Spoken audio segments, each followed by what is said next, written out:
Start your day with these crispy vegan waffles. Made from plant-based ingredients, you will absolutely be amazed by the taste of this mouth-watering dish. Start by preheating the waffle maker. In a bowl, sift together the all-purpose flour and baking powder. Then, add in the coconut sugar, salt, coconut oil, vanilla extract, and soy milk. Cream together and mix well to remove any lumps.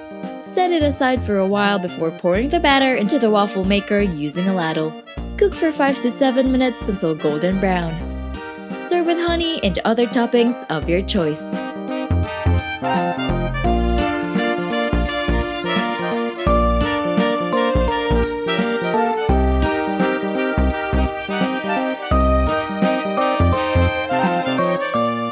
Don't forget to hit like, subscribe, and turn on that notification bell to catch more easy and tasty dishes to try at home.